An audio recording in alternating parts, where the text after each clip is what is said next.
Des fissures au sol et sur les murs. C'est le décor qui se plante en Jika, localité située dans la ville de Fumban.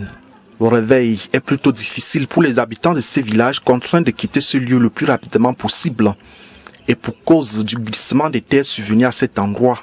Au total, ce sont 10 maisons effondrées, une route coupée, des cours d'eau détruits, bref, des dégâts matériels importants. Bon, le problème est qu'il y a l'éboulement de terre. Et d'avance, ça a commencé au bas-fond, chez mon fond Fréco. Progressivement, jusqu'à atteindre certaines maisons qui étaient aux alentours. Les 4 maisons qui étaient là sont parties. Bien avant, il y a encore fissures. Nous vivons de cet endroit un risque tellement énorme parce que à ce niveau-ci, on ne s'attendait pas que ça pouvait y arriver. Mais hélas, nous sommes déjà plongés par cet événement qui continue. En bas, là où il y a des maisons cassées là, il y avait une route, une grande route que les camions passaient même pour aller servir de l'autre côté. Mais actuellement, la route est coupée, ça ne passe pas. Depuis l'année passée, on avait des soucis sur la route.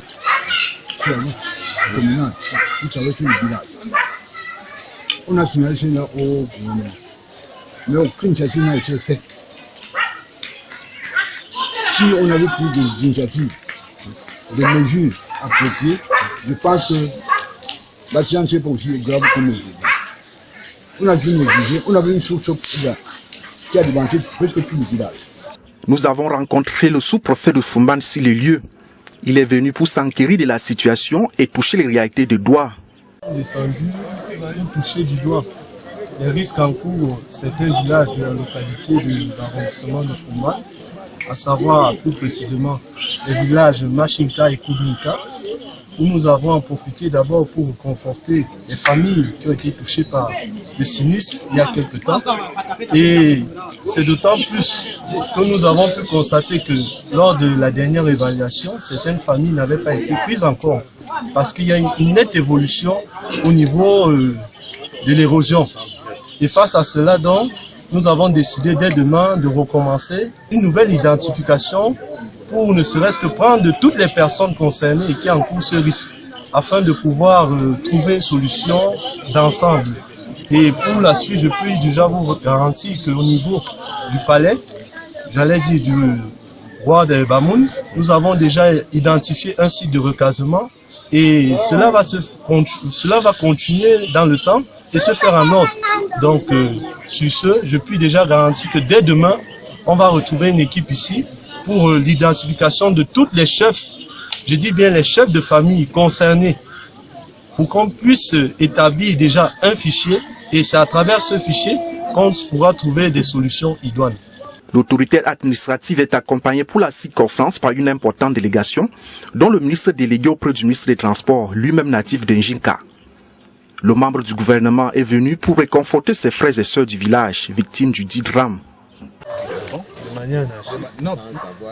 Oui, parce que c'est des villages. Oui, c'est des villages, ça dit qu'il n'y a pas eu de plan d'occupation du sol. Maintenant, en faisant le plan d'occupation du sol, il faut prévoir des sites dangereux pour empêcher que la population s'installe. Parce que là, maintenant, c'est gai, parce que nous n'avons pas de morts. Imaginez que cet affaissement se passe quand les parents dorment et qui se retrouvent dans les grands wagons. Là, c'est important de mettre un accent, comme le PDU et le POS. Très important. Là, à ce moment, on pourra interroger la population et interdire l'occupation. Parce que là, on ne peut pas dire ici que la population anarchiquement, parce qu'il n'y avait pas de plan d'occupation de sol. Autre personnage venu sur le site, c'est le premier agent au sultan roi de Bamoun. Jingupayu Inoussa est porteur du message de Sa Majesté Ibrahim Bombonjoya. Moment d'échange et de réconfort moral aux habitants de cette zone dite inconstructible. 50 hectares, c'est l'espace prévu par le sultanat Bamoun de concert avec l'autorité préfectorale et municipale de la ville de Fumban aux familles sinistrées. Avant de parler de mesures, je vais d'abord parler d'émotions.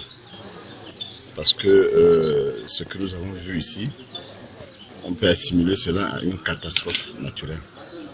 Moi, je parlais de catastrophe naturelle parce que il s'agit d'un cas d'affaissement de sol. Et on ne sait pas à quel niveau l'affaissement va aller. Ça va se produire jusqu'à quel niveau, jusqu'à combien de kilomètres, rien n'est mesurable. Ici, le relief est accidenté. Nous avons constaté des maisons construites sur des zones dangereuses. Il est à noter que ce sont 32 zones à risque qui ont été identifiées jusqu'ici dans la ville de Foumban. Le mieux pour ces populations, c'est d'abandonner cet endroit le plus tôt possible.